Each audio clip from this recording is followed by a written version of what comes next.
This is the 287 Coaches Show, brought to you live from 287 Roadhouse in Dumas, Texas. This episode of the 287 Coaches Show is brought to you by these local sponsors.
Hello everyone and welcome to the 287 Coaches Show. I am Raymond Brady and I'm joined here tonight with Zane Powers, official Dumas Demon statistician, and Darrell Waite, KDDD Radio. Thank you guys for joining us, and what a game. It was a great game. It was a good game. 30-6 was the final score, and really it was closer than I thought it would be.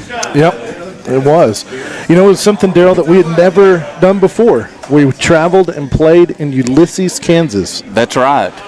It was different, and it was a different night for sure. I think, kind of saw some things that we didn't expect. It kind of seemed like we were in the twilight zone for most of the evening there. We were on the yellow brick road on the way to Oz. We were. We ran into the scarecrow and the flying monkeys, the Tin Man. The good thing was we came out with a win. Yes. And so and we got back to Texas. We did. We did. Scoreless first quarter, and Dumas gets on the board just into the second quarter on a 35-yard pass from Grayson McCurley to Camarion Williams. And, Darrell, it was kind of a strange play. It took the officials a moment to before they even signaled touchdown on the play. Yeah, it did, and I've talked to people who were on the field, and even you were in the press box, and you said you heard a whistle. Yeah. I talked to someone who was standing in the end zone on that play, and they said they thought they heard a whistle, but apparently the official said everybody continued to play anyway. Mm-hmm. That would be my read on it, and they did count the touchdown, and I think I don't know if they saw it, but we just saw it on the video again, and so... You know, Camarion really did a good job catching the ball and then continuing to play, stayed on his feet, and able to go on into the end zone. Yeah, it was. It was only his second catch of the season, and it goes for a touchdown, but definitely the best play that we've seen him make. And that's something that the coaches had talked about, a play that Camarion could make. He went up with a couple defenders in the area at least and went up and caught the ball up over him and then finished off the play by running it in. But maybe the play we need to talk about is how Grayson escaped on that play. Well, he escaped, and then it takes courage to play quarterback. Yeah. Because as soon as he let the ball go, he was crushed. He was blasted. He was. But finishes the playoff. Dumas goes up 7-0 at that point. Then with just under 2.5 minutes left in the first half, Dumas gets the ball back after stopping Ulysses. They're on the 23-yard line. And on the first play of that drive, Tyrell Murgo busts one right up the middle for 77 yards and a touchdown. Dumas goes up 14-0. Yeah, he did. He not only the offensive line opened a good hole, but Tyrell Murgo, I thought, showed a burst of speed. Yeah. And when he took off, I thought the one guy had a chance to catch him, but Murgo just stayed a little bit ahead, and he did take a diving chance to try to get him, but Tyrell went on in. 73 yards, right? 77. 77 yards. So that was the score at halftime, 14-0. Dumas then gets the first possession of the second half, and Braden Boggs rushing this time runs it in from 47 yards out. 2-point conversion is good by James Bednar, and Dumas led 22-0. Yeah. Dumas then again with a minute left in that same quarter. Braden Boggs rushing this time completes an 18-yard pass to Andres Perez, and again 2-point conversion is good. This time Braden ran it in. 30-0. Dumas Demons led. Ulysses adds a touchdown with 7:12 left in the game. Ben Scott runs it in from 22 yards out. They try the 2-point conversion. It's no good. And that was our final score, 30-6. And on that touchdown play for Ulysses, if you weren't watching, you didn't see this, but there was the snap was fumbled. Yeah. And so I'm sure everybody's saying ball, ball. And so our whole defense just starts to converge. And then it just left it was like the parting of the Red Sea. We had players on the right and left, and it just left a big opening down the middle. We had guys that actually in the backfield. I remember thinking we're fixing to get a sack, or we're fixing to get the ball maybe. And Scott was a good athlete. He was. He was definitely one of their best players. But he didn't have to go far to be out in the open. No. And then just taking on a burst of speed. Yep, and he made the play that needed to be made. It scored the touchdown there. So that was the final score, 30-6. If we take a look at the final stats, they're going to be dominated by Dumas. Dumas outgains Ulysses 417 to 194. Ulysses does actually run more plays than the Demons. They ran 58 plays versus 52 for Dumas. The majority of those plays, though, Darryl, came in the first half when Ulysses was able to control the ball a little bit, control the time of possession. And anyway, they finished with 58 plays versus 52 for Dumas. Here's the key, though. Dumas averages 8 yards per snap, while Ulysses averages 3.3. Well, I think it took time for the defense to adjust to a formation that they've never seen. Sure. And in fact, I've been doing this is my 18th year. I've never seen since we've been doing this. I'm sure teams out there run it, but we've never seen two people line up about a yard and a half behind the center, not knowing who's going to get the snap. Sure, and they're in the single wing, and they're crouched down like below the line where you can't even tell, who's even back there. Really. Yeah, and they would do that, but then they would also spread into a 5 wide with no backs. I know. And I just think it took a little time for the defense to adjust. And once they did, I felt like we shut down Ulysses' running attack pretty good. Another thing that was interesting, and we picked up on this right when we walked in as we saw the players warming up, they played on grass, natural grass field, which the Demons do every other year in Hereford. The difference, though, seemed to be how high the grass was. Yeah, it's like 6 inches tall. I wonder if they watered it the night before. Who knows? It looked like, of course, like Dumas was playing in just a weed patch there, as tall as the grass was. Dumas passes for 145 yards on the night versus 64 for Ulysses. Combined quarterbacks for Dumas were 6 of 16, while Ulysses went 3 for 14. In fact, I don't think that Ulysses completed any passes in the second half. How many interceptions did Dumas get? Didn't they get 3? Dumas. Then we intercepted the ball 3 times? We intercepted it twice. So we almost caught as many passes as they did from their quarterback. That's right. And here's the thing. Ulysses intercepted us 3 times, so they caught 3 of our passes and caught 3 of their own. That's amazing. So they were 6 on whatever for the night. Yeah. Dumas, though, had 2 passing touchdowns. Ulysses, none. Rushing the ball, this was the difference in the game, major difference in the game. Dumas rushed the ball 36 times for 272 yards, while Ulysses rushes the ball 44 times for 130 yards. And Dumas averages 7.6 yards per rush. Some of the things, obviously, that Coach Dunham is probably going to talk about as they move into the next week. Dumas did have 5 turnovers on the night, lost 2 fumbles, and had 3 interceptions.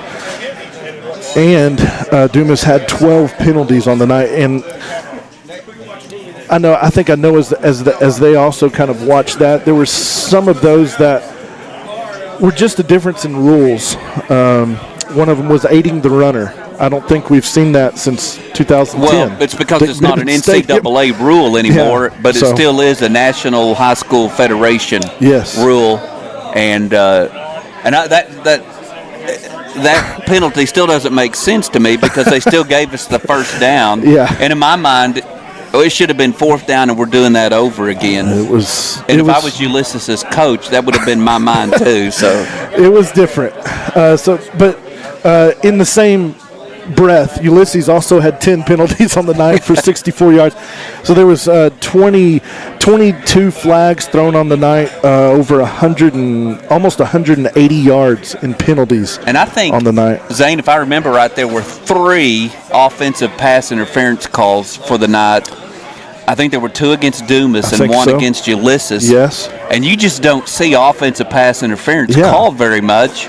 And then to get it called 3 times on how many total passes thrown? 30 total. So that's 10% of the time offensive pass interference. That's quite a bit. And for something that I may have seen only one time this year.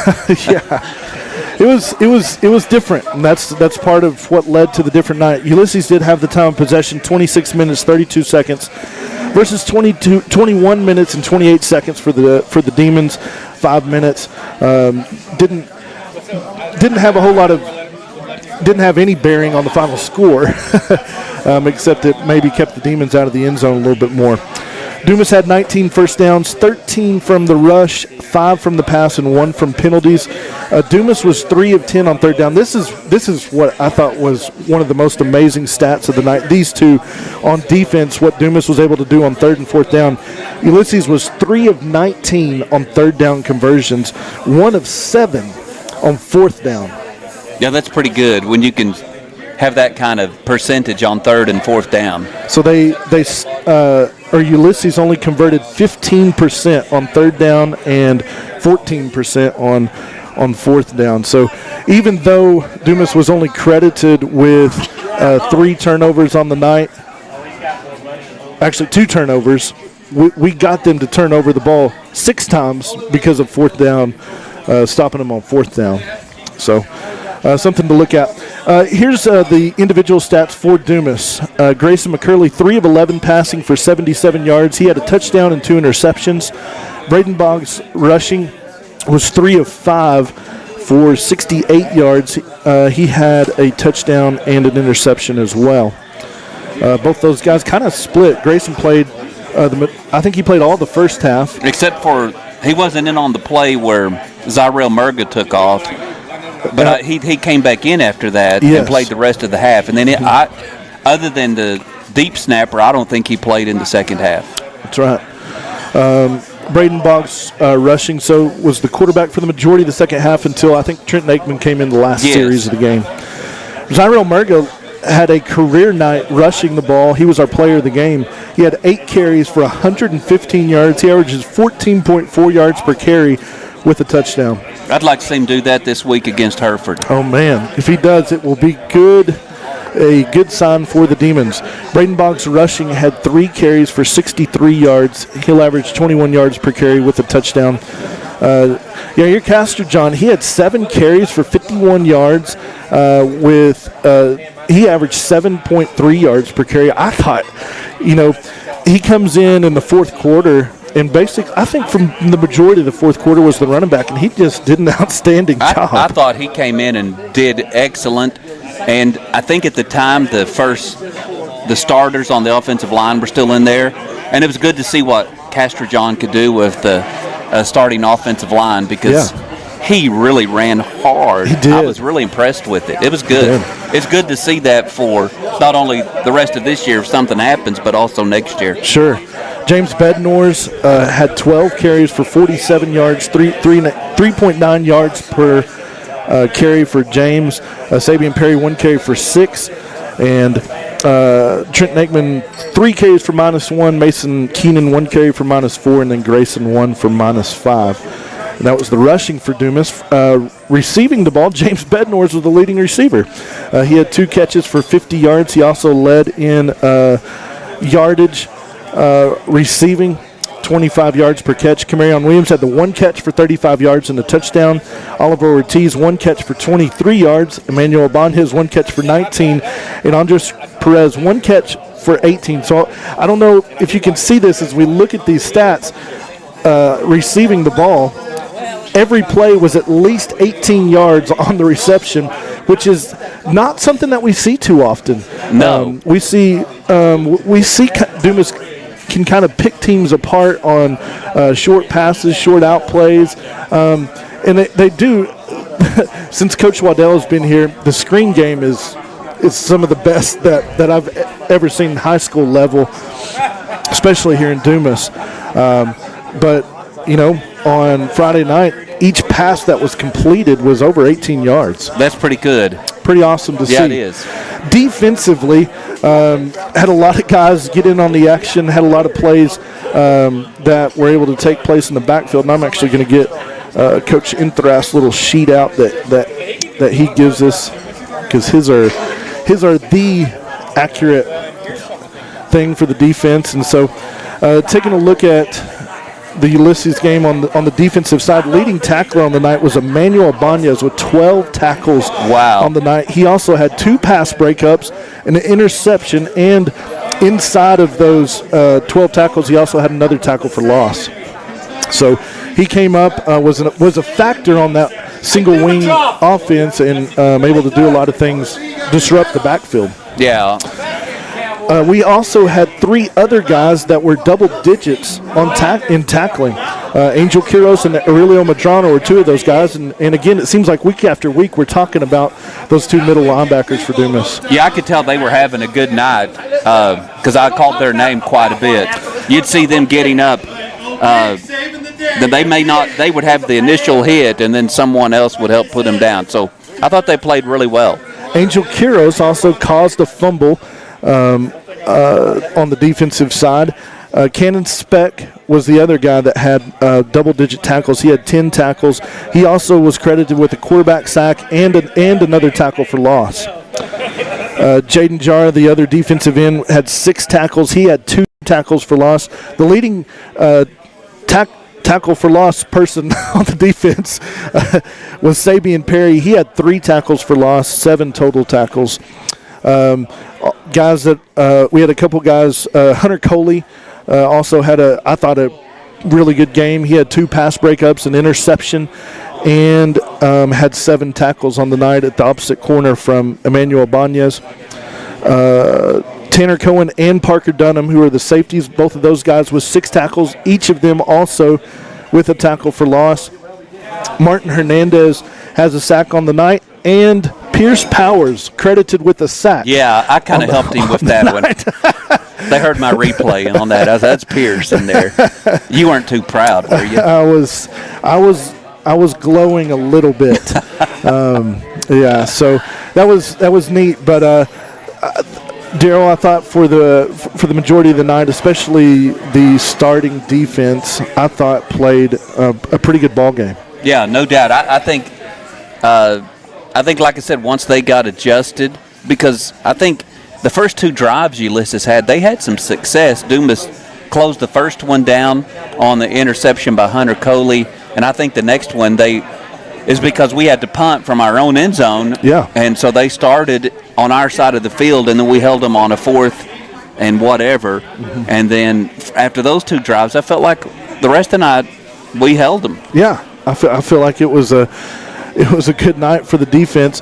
And I want to talk about Emmanuel Ibanez. I thought he did a really good job punting the ball. He only punted the ball 3 times, but he averaged 43 yards per punt. And you might say, well, that's a nice average. This was on grass though, so different from turf. He's not able to get the roll and the bounce that you might get on a turf field. We talked about how high the grass was, and so there was not going to be much of any of a roll. I thought Emmanuel did a great job of getting the ball out and just getting it away and setting up field position for the defense. No doubt. I thought he did. Hugo Morales, 2 for 2 on extra points. He adds a couple more points to his point total. And Emmanuel Ibanez returned 1 kickoff for 17 yards. It was I think the only opportunity that he got, and took advantage of it. Did a good job. Yeah, he also had a punt return for a touchdown that was called back. That's right. On a, like you said, I think they were saying helmet-to-helmet contact. I went and looked at that, and I couldn't find the helmet-to-helmet. I think it must have been cracked back. I couldn't even find a blindside block that would have been called in Texas. I don't think. Now, when it's not going to be on these replays that we have tonight, but if you go back and look at the game now, when that happened, it was all. I mean, there may have been one outside of the screen, so there could have been, but in the screen with Ibanez coming around toward the Dumas sideline and heading upfield on the Blue Cloud TV replay, I couldn't see either the helmet to helmet or I couldn't see a blindside block. Well, I'm wondering if this and it could mean blindside block. If that didn't mean helmet to helmet, the guy that I was sitting in the booth with, that's what he. Well, and he is a Kansas radio guy, so I don't know, but again, that was just kind of one of those Twilight Zone type deals there that we saw, but a good night, able to travel to a different place. You're playing, kind of a different, as you said, offense that we haven't seen before and might probably never see again. Yeah, no doubt. You get out with a win, and that's maybe most important. But you never know. Coach Waddell may have said, hey, there's some things we can do with that when we get in the playoffs. That's right. That's right. You just never know. Could you imagine having James Bednar and Tyrell Murgo back there and not knowing who's going to get the snap? Oh, man, yeah. I think that'd be pretty cool. Not knowing who's going to get the snap or which way the ball's going to go. There's a lot of misdirection, a lot of moving parts to all that was going on there. So the Demons get out with the win. They're 4-2 as we head into the second part of our schedule heading into district play. And Darryl, I mean, how would you assess how the Demons have done so far in non-district play? Wow, that's a good question. I was going to ask Coach that question. Well, we can also hear his answer. Okay, I think there has been improvement from game one, and that's what you want to see. I think the defense is playing, and Coach will say this, playing faster. Mm-hmm. It doesn't mean the kids all of a sudden got faster. It just means they're recognizing quicker and thus able to get to the ball quicker. So I think the defense has improved since the Wichita Falls Rider game. I think exactly what the offense is doing is what we kind of thought they'd do, to be able to throw the ball when they needed to and to throw it to multiple people, and then at the same time to create space for our running back. So I think we're in good shape heading into district play. The thing is, it is hard when you look at the other teams and the schools they played this year to say Dumas is by far the favorite, I think, as we have had in the last few years. And you kind of look at how teams have fared against teams that we've played, and even teams that they've played that are alike, like Andrews. You look at the scores, and it just doesn't line up. It doesn't make sense. It doesn't make sense. It's just a big question mark, I feel like, almost each week of maybe either who's going to show up or which team was the for real team, the team that played Estacado or the team that played Andrews. Yeah. And so it's just it's going to be a fun every week just kind of a new story, and I'm excited about the Demons' chances as we move into district play. I feel that the schedule that we were able to play kind of gave us a unique look at a multitude of different things, and it allows you to kind of go, okay, well, we've got to have some improvement in this area. It also allows you to go, man, feel like we're right on with where we need to be doing these things, and so it kind of gives you that large spectrum of looking at those things and being ready for whatever's next. Yeah, no doubt. And it's as fans, we'll sit here and compare the scores, and you really can't do that because I look at Pampa, and they beat Randall, and then they turned around and barely beat Perryton the next week. So it's kind of hard to compare scores and look at that. And the other thing that I remember, back in 2018, if you look at the scores that year, we beat Canyon by 7, we beat Pampa by 4, and I think we beat Hereford by 7. In 2019 and 20, our average margin was over 20 points for all of those games. Yeah. So I'm comparing this team similar to 2018. Sure. So definitely have a chance at every district game. Oh, yeah. But I don't think it's going to be like it has been in 19 and 20. Sure. And being just so confident. The heavy favorites. If we would have lost a district game in 19 or 20, we would have gone home crying. There would not have been enough comfort food in town if we would have lost to one of those district teams in those 2 years. So this year I think is a little different, and we'll see. I think it's going to be a fun district season. I do too. Well, let's go ahead and take a break. Coach Dunham's here. We'll get him all set up, and we'll have him and Daryl talk about last week's game and talk about next week as we get ready, or this week as we get ready for Hereford. This is the 287 Coaches Show, brought to you live from 287 Roadhouse in Dumas, Texas. This episode of the 287 Coaches Show is brought to you by these local sponsors.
And welcome back to the 287 Coaches Show. I'm Raymond Brady. I'm joined here tonight at 287 Roadhouse with Zane Powers and Daryl Waite and Coach Dunham.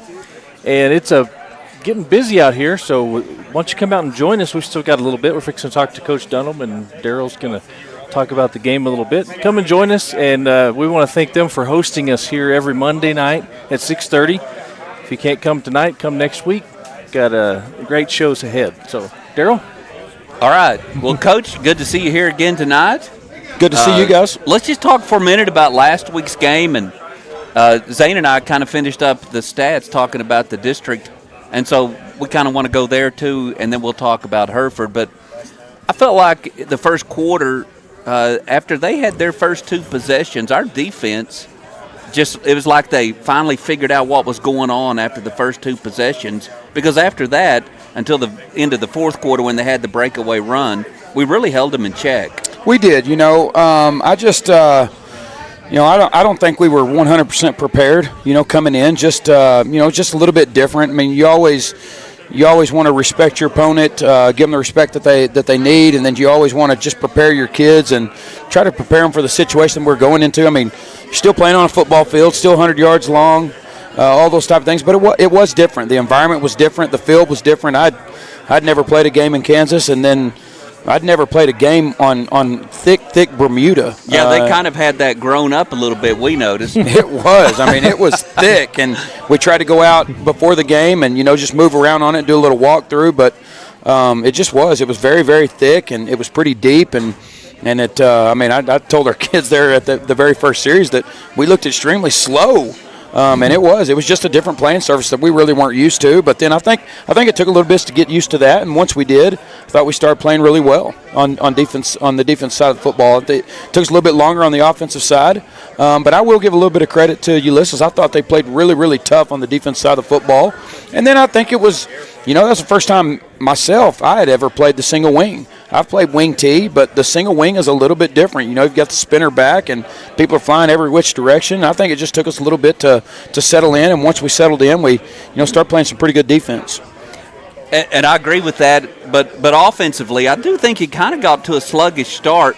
Part of that is because Hunter Coley had intercepted the ball on the 5-yard line, and I think he slipped down. I don't think he got tackled because he could have got several yards on a run back had he been able to do it, but that kind of pins you, and you really didn't do anything. And to me, at some point, it was almost like we're not going to try to throw the ball as much. We're just going to block hard and run hard, and then all of a sudden things started to open up for you. They really did, and then we made some adjustments in the second half. I think they were, there were some times in the game as well that, we had some penalties, probably the most penalties we've ever had. I mean, we're usually averaging anywhere from 4 to 7 penalties a game, and that's it. We had 16 in this game, and so just at very, very bad times in the game, we just couldn't get momentum. We couldn't get ourselves every big play that we would have, it was coming back from a penalty. And I'm never one to really go out and complain about the referees. Some of the penalties were penalties. We looked down the next day. Some of them were not, and so they really just they hindered just our rhythm on offense and created some issues for us early. But then we came out in the second half, made a little bit of a quarterback change. Braden really brought a spark to us. Tyrell Murgo really had some big plays in the second half and really opened it up. And once we did that, we really started clicking. But we were just our quarterback was really off there early. I mean, he just was throwing the ball, and I maybe a little bit of it. He took a really big shot there on his long touchdown pass. On the touchdown pass, he took a big shot. We'll see it. You can watch. They can't see it yet, but that's not it. It's coming up in a minute. But he did take a good shot. He took a shot, and I don't know if that had to do with it, but we made a change there, and Braden, I think, brought us a really big spark, ran the football, took a long run there, and once he did that, our offense really got to moving and started producing some points as well. Well, I felt like their defense, and you already mentioned this, had a really good effort. That number 55, I felt was your nemesis all night long, and I just felt like he had some speed that maybe I don't know. I can't explain why he was in your backfield all night. I think they played tough. I really do. And we made a few changes there in the game, with personnel, and then after we got home and were able to look at the video Friday night and into Saturday, we really thought that some of those guys, that we made the changes, weren't necessarily exactly right. I really just think it was. Just our quarterback play struggled a little bit, and then I think just our entire offensive rhythm, when that happened, it just affected everybody else. It affected our offensive line, affected our backs, and that's just something that we're going to have to overcome because our players from time to time are going to have some of those nights, and where they're maybe just not on, and somebody else going to have to pick up the slack, and we did that in the second half, and we got moving and moved the ball up and down the field, and 2 or possibly even 3 touchdowns were brought back off the board. So a 30-6 ball game very easily could have been a 50-6 ball game as well. And just, So I was excited. It was a tune-up game for us, getting ready for our district. And I'm glad we played the game because, before we had this game scheduled, we didn't have anything in place there. So very excited about that and just really excited to get ourselves into district play. Sure. Well, let's talk about the district for a minute. 3-2, I believe, right now. Is it 4-2? Mm-hmm. 4-2. I'm sorry. 4-2. From the Wichita Falls Rider game to this past week, what is the best improvement that you've seen that you look back and you say, man, I'm glad we improved there? Well, I think we're playing defense better. I think, we're really young early and weren't playing great defense. I think we're starting to play better defense. I think our kids are really starting to get some confidence on that side of the football. Up until this game, I thought our quarterback play had really started improving and really started finding his way. I think our offensive line has, as far as assignment, have gotten a lot better. We had what we've really been focusing on this week that we saw from the game wasn't necessarily assignment by our offensive linemen. I think we were really assignment right on everything that we did, but just some small things, just some technique and the different things. And I just think I think the main thing that we needed to work on is we just needed to get some kids with some confidence and some playing time, and I think we've got that. I mean, here we are 4-2, so we're 6 ball games in, and they've got some games under their belt, and they've got Friday night experience under their belt, and that was the main thing that I think this team needed, is we just needed Friday night lights and Friday night experience, and we've got that. And so now coming into to district play, that's just not something that we can use as an excuse. Our kids have the experience now, and we need to play assignment right and physical style of football, and I'm excited about our district race. Yeah, I think it's going to be a good district race, and as you look at it, or as I look at it, and then I'll have you comment on this, in the last 2 years, 19 and 20, I was really confident about our team because they'd had that good run in 18. A lot of them were sophomores. They had that year's experience, and we really dominated every district opponent we played in 19 and 20. But 18, every game was close. And that's kind of what I see setting up right now. It's crazy that you said that because I said the exact same thing. Our staff was actually talking, and I think our entire district race is very similar to 2018. There's not a huge separation anywhere. Everybody is about the same. I mean, here we're setting, I think Canyon's 6-1. I think Pampa's 6-1. I think, Hereford's 5-2, and we're sitting here at 4-2. And so if you're just looking at records, we're all very, very similar. And I think this first week will really tell a lot. I think there's a lot of questions that still need to be answered. I think a lot of people, including our staff and including a lot of fans, are wondering, what we're going to get from our district. And I think week 1 will really clear a little bit of that up. And so I'm excited about it. Excited that we're at home, against Hereford. I think it's going to be a very, very tough district race, as it is every year. A lot of people always talk that this is a 4-team district and that everybody makes playoffs, and there's not a whole lot riding on every game. I totally disagree. I think a district championship still is very, very important. I think an undefeated district championship is very important, and those are something that we've done the last 4 years. And so it's important to us again. It's important this year. And then seeding. Seeding is huge of who you're going to play in the first round. Like that the other district is every year. It's everywhere, and it is again right now. Springtown is actually, setting 0-2 right now, last last in the district. So, or at least of the 4 teams that will be making the playoffs. So, it's going to be crazy. I'm excited about it and can't wait for it. Yeah, I'm looking forward to it. Let's take a look at the highlights now, and then we'll have Coach talk about some of these, and then we'll talk about Hereford coming here on Friday. All right, there you go. Go ahead and comment, too. Get you on it. Well, there we are. That's somebody I'm familiar with. There's Parker. It's a really good play. Stepping down, I was glad to see. He had some ankle injuries earlier in the week, and so I was glad to see him playing. Hunter Coley, that's the interception that you talked about that he actually slipped down. That was a good play there. Again, here's a single wing, just really, really attacking us out on the edge, come down and force.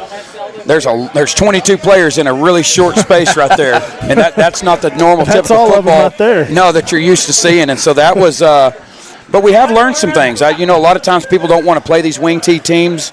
or these single wing teams because they don't. There's no carryover, but we found that. Really, really good play by Kamarian Williams right there. That was his first touchdown ever. Because he didn't know anything about football until he moved to Dumas. So really good play there. It was really good. Our kids were very excited about that. Again, just a huge defensive effort. Angel Quiros, I thought he had a great game. He's climbing all the way from the backside there, flew around, made plays all night long. Manuel Ibanez. Manuel struggled early. He was one of our kids on defense that struggled early. And those are something that we've been talking about and working on, that we've got to start faster. But he came through in the end and played extremely well. James Bednar's here. Again, tough runner always. He's had a really, really good senior year, really carrying our offense right now. Again, that was a little change-up that we made here late in this game, or toward the second quarter, and it really caused them some confusion and worked. Zyrell had 8 carries for 115 yards. He had a really, really big night. Zyrell's been a kid that's just really has grown lately. He really takes pride in his job and what he does. He doesn't always carry the football, but he's done some really good things for us and playing really good football right now. Hector Penda, nose guard, reestablishing line of scrimmage, playing really, really strong there for us. Here's Emmanuel on the offensive side of the ball. He's a guy that's really stepped in there a little bit, for Victor Chavez as he in his absence, and he's an electric player playing really well. Another good, strong run by Zyrell. Yeah, he averaged 14 yards a carry. He did. Part of that was 77-yard touchdown run, but it helped. But here was second half. I think this was the third play of the second half.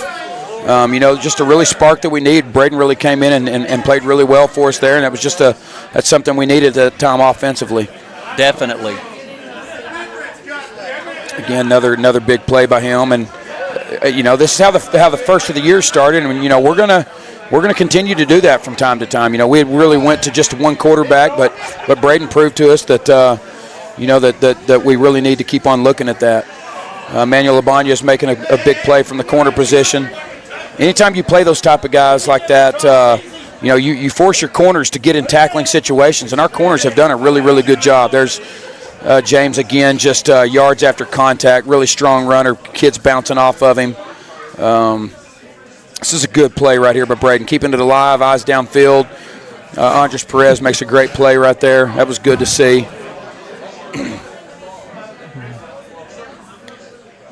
We didn't talk about this, but while we're watching some replays, I felt like Castrojean came in and did really well too. I do. He played really strong, and I thought he ran extremely well as well, and that was good. We had talked about it coming into this, that we wanted to be able to get in a situation where we could get those guys in and get them playing time, and that was good for us to see. Because he's going to be a guy that's our future in the backfield, and so that was really good on a varsity game to see him come out and play like that. I think that's back to the first play right there. Yeah, That's back. Well, let's talk about Hereford for a little bit. No, before we move on, how about that last play of the game? Your son got in there on it. I know. It was a good one. I was Sorry, Zane. I forgot. He's still excited. I watched Blue Cloud TV, and you got excited, too. I did. I was doing that for Zane. Good. Yeah. Well, it was exciting. It was fun to see Pierce in there. It was good to see. I agree with you. Well, now can we talk about Hereford? Y'all can move on now. Thank you. Well, let's talk about Hereford. They got a new coach. They do. Anytime you get a new coach in there, I just don't know if he got here in time to really bring in his own offense, his own defense. So are you seeing anything different than what Coach DeLozier did? A little bit. He did. He took the job extremely late. Still the same offensive coordinator, still the same defensive coordinator. But you can tell offensively that he's mixed in his style a little bit. Some of the passing concepts are still the same. Some of the formations are the same. Some of the running styles are still the same. But you can tell, that they're doing some things different. Defensively, they're the same. They still got the same defensive coordinator. They've got 3 really big. They run a 3-4. They are multiple. They will get in a 4-man front. We actually saw them last year jump into a 4-man front against us, and so we anticipate it again this year. But they're big up front. They've got 3 really, really big offensive linemen. They've got a freshman actually that plays at nose guard, like a 270, 280-pound freshman that plays at nose. And then, they've got some linebackers that fly around. They're pretty multiple in the back end. And then offensively, they're extremely multiple in and out of different formations, and a lot of sprint out game. Put their quarterback on the run. He's a lefty. Really does a great job with the sprint out when he gets on the move.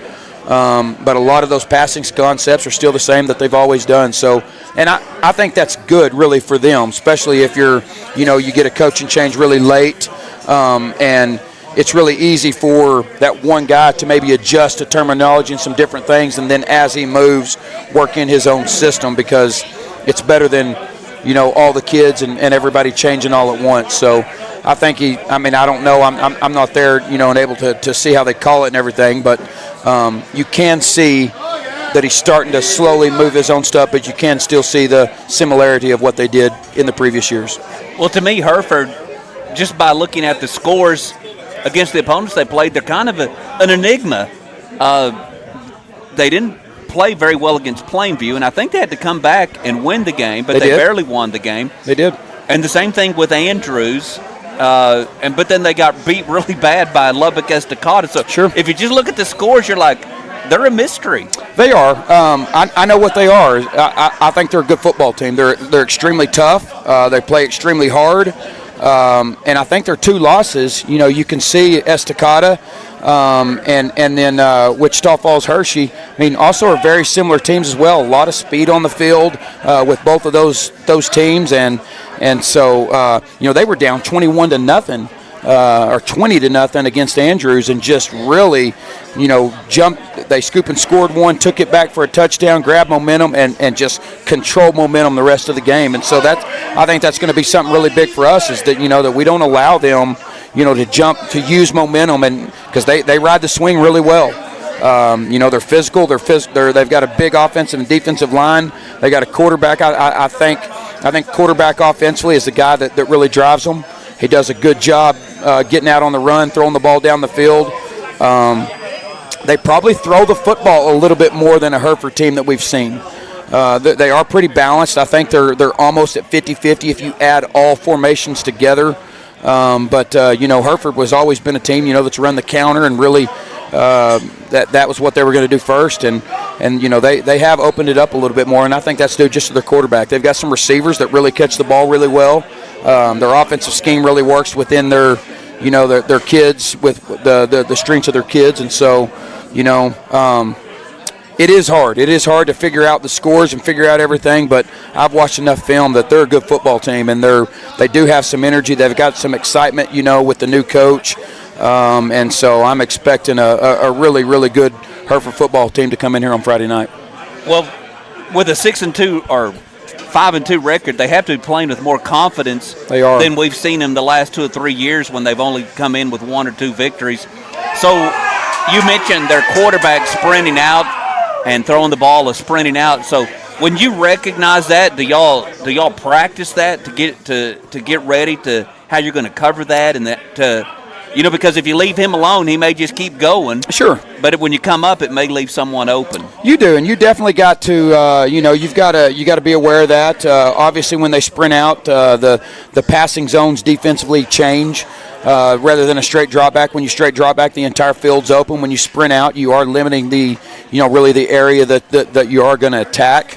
And so, as well as that, not only do they just sprint out, they also run Q sweeps, which look very similar to sprint out. So you just got to be sound. You've definitely, but everything that you do on the defense side of football, you've always got a contained player, whether they're running the ball or passing the football. And so we've got to have a contained player, and then we've also got to make sure that we just, that we dedicate enough guys in the passing game. You still got to have underneath coverage on everything that they're running, and so. Definitely the sprint out does change, our defensive philosophy a little bit. And so they do a good job at it. They always have. That's been something that Hereford has been really, really good at always. And they are this year. He does a great job sprinting out. They'll run a wheel pin over there on the sideline. He does a really good job of delivering the ball where only the receiver can catch it. And so it's going to be a challenge for us. We're going to have to be really good in coverage. But then also, we're going to have to make sure that, that you contain him as well. Sure. Well, I know your goal is going to be to establish the run and then be a balanced offense, but really lean toward the run. So as you've looked at the film, do you see opportunities there for our offensive line and our running backs to really get the run game established? We do. I think their defensive philosophies, might be a little bit different than us. We're not huge on the defensive line. We move and do those type of things. They are really big, and I think those guys are big time just hole pluggers. They don't move extremely well, from sideline to sideline, but they do take up blocks. They take up double teams really well, and they're big and physical. And so, we're going to have to make sure that we're able to handle those big guys and that we get some movement to create some holes. But I do. I do think we can run the football on them. I think, there's different things that they do in coverage that we can take advantage of. But it's just, I'm excited about this game. I'm really, everything we talk and talk and talk. Here we are sitting 4-2. We've had 2 losses that we've really used to get us better and to learn from. But every time when you talk about those games, you talk about how, honestly, these first 6 games, they don't matter. And that the second season and the third season is really what you're working to. And so that's where we're at. We're at the second part of our season. Our pre-district is over. We could be 0-6 right now, and all of our goals are still intact. The district championship is still here, and a playoff run is still here. And so I'm excited about that phase of our season. I'm excited that that's where we're at, that everybody need their energy and excitement and our execution and everything should take a step forward. We ought to really crank that up. We had our game plan meeting this morning, and there was a different energy in the locker room. There's a different energy amongst our coaching staff this weekend as we're preparing, because these games are different. And every one of them matters because of seeding, and a district championship is on the line every time we take the field now, for the next 3 weeks. So I'm excited about that. Well, we're excited too. Zane, do you have any questions for Coach? No, I think we talked about that just before you came up, about how excited we were to get to kind of this second section, this second part of the season, and seeing how the team has progressed as the season's gone on, and just excited about it's just kind of stepping into that unknown part of and it makes it exciting. It is. Just a lot of things just feel really different this year to me. We started with a different football team. We've had 2 open weeks, and which I'm not sure that's not a bad thing. I think we got a pretty healthy football team right now. And so I think that matters and that helps. And I'm just I'm excited. I'm excited that everything, that the stakes are higher. I like that. I like the pressure. I like the stakes. I think it motivates everybody. I know my attention to detail is a lot better. I took a total different approach. I was up at 4:30 on Sunday morning up at the office, and that was about a 16-hour day, and it's just but it's fun. That's what it's all about. And I've just really encouraged and challenged our kids that their energy and their tempo and excitement needs to change as well. So excited about this part of the year. All right, Raymond. All right, well, that's a wrap for this week. Thanks, guys, for joining us, and we'll be back here next Monday night, 6:30, right here at 287 Roadhouse. You can join us live. You can watch us online. So thanks for watching. Thank you. This is the 287 Coaches Show, brought to you live from 287 Roadhouse in Dumas, Texas. This episode of the 287 Coaches Show is brought to you by these local sponsors.